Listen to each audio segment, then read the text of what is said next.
Shoutout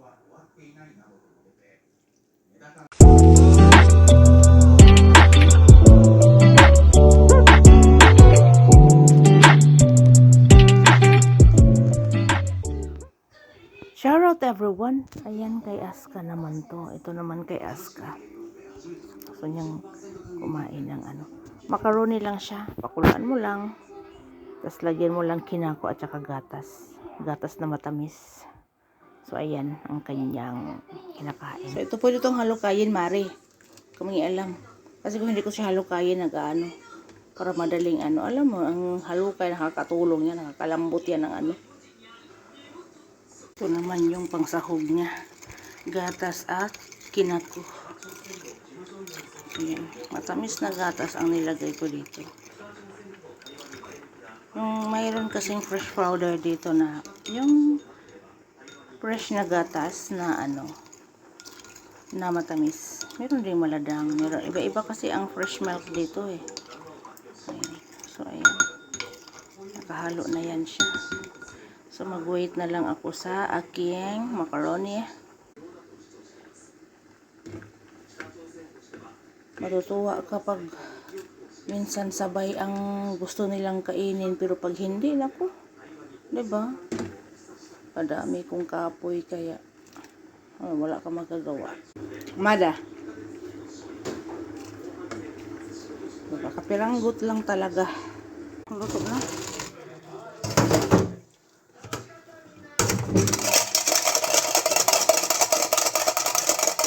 So, ayan na siya. Buhusan natin ng gatas. Kinako.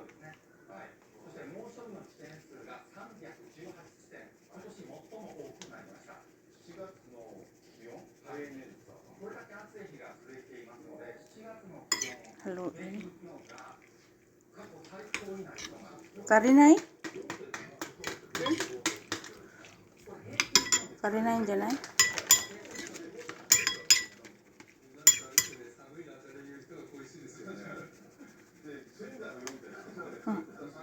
Munay?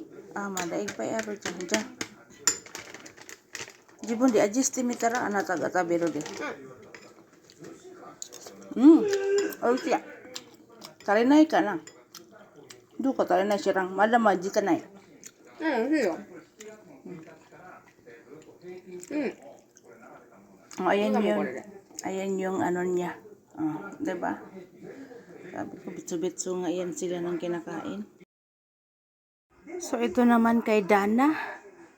Malamig na sumin sa tag-init.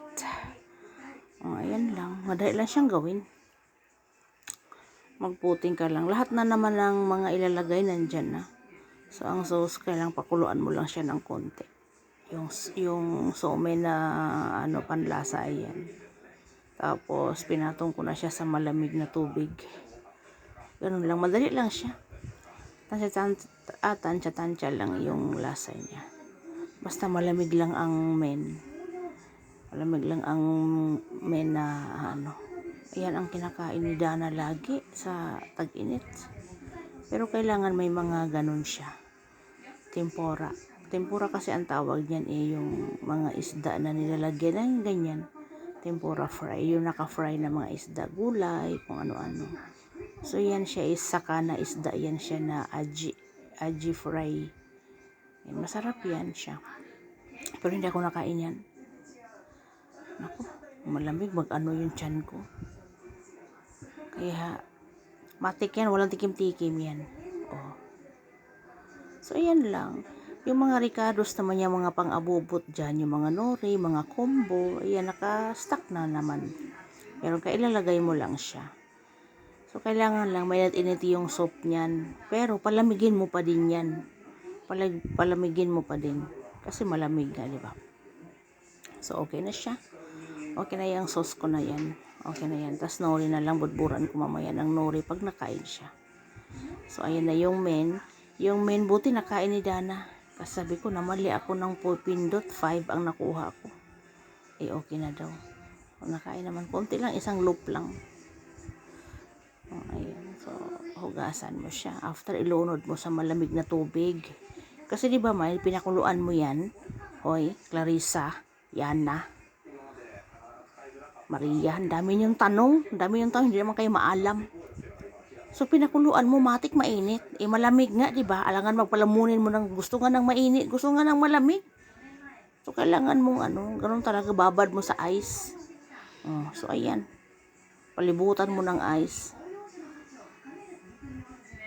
So, okay na siya. Done. Ganun lang kasimple ang pagkain ng tag-init. So, thank you for watching. Share ko lang kasi ang dami na namang marites. Ang daming mga inggitera. Ayan, share ko lang yung kainan, yung pagkain ng mag-ama ko.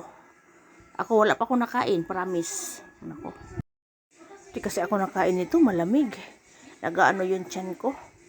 Lalamigan ako. So, ayan na siya. So, thank you for watching ha, everybody. Ayan na. Basta may mga ice ka lang, may mga pang-ricados ka, okay na yan. Matik-matik na yan. Magic. Basta may ricados ka lang. At saka alam mo na yung process. Madali lang. Madali lang siya. So, ubos ni Dana. Tapos kay Aska, makaroni, ubos din niya. Kunti lang. O, di yun na yung hapunan namin. Umagahan. Tanghalian. Hapunan na nila yan. Hindi na yan kakain. Kasi full yan eh. Tapos tinapay-tinapay na lang. Mga matamis-tamis. Ganun. So, thank you for watching.